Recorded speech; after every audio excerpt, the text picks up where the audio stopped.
Here to explain that is Dr. Tasneem Haq, a pediatric emergency room physician. Dr. Haq, thanks so much for being with us today. Thank you. We're talking about this new study that's in pediatrics, and it's a little disturbing. Tell us about what they found. It is a little concerning. Basically, this is a study that just came out in this issue of Pediatrics. And what the study looked at was ER wait times based on race for children under 15 years of age. They looked at about 20,000 children, approximately.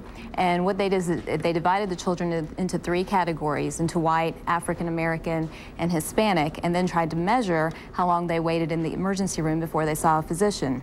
Now, interestingly enough, what the study found was that your white patient or white child waited about 38 minutes, your African American child waited about 48 minutes, and then the Hispanic patient waited about 54 minutes. So on average, that's about 10 minutes longer for an African American patient and about 16 minutes longer for the Hispanic patient. So the study kind of shows that there is truly a difference in wait times based on race. And time is so critical, especially when you're dealing with those littlest patients. Now, what are some reasons why this might be? Well, there are multiple reasons why, and I think the study really tries to address some of them.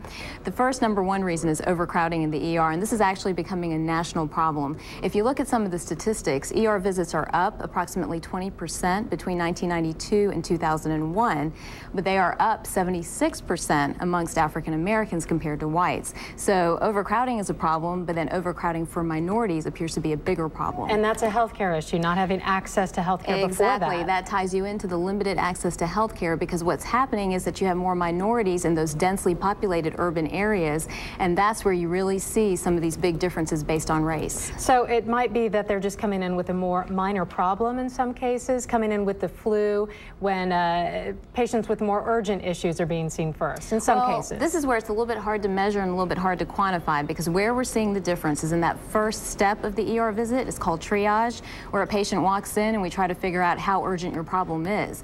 And what we're finding, triage is something we can't standardize. Every hospital has different standards for triage. Right. But what we're finding is that whoever does triage, maybe there's a little bit of their own subconscious beliefs, their stereotypes, their prejudices playing into how they classify the urgency of the visit. When you're filling out that initial form, when they have the checklist and they go through it with the parents, and that's where language barrier would definitely come into play. Now, this is something, unfortunately, we are dealing with more and more across the country.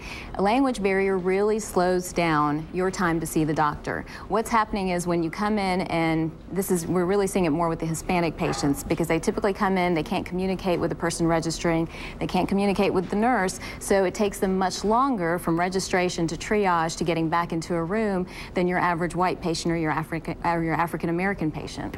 And if nothing else, it's a good thing for hospitals to consider these reasons and look at ways to cut down on those wait times. Dr. Tasneem Haq, thanks so much. Thank you. Good to hear from you. Thank you. Babies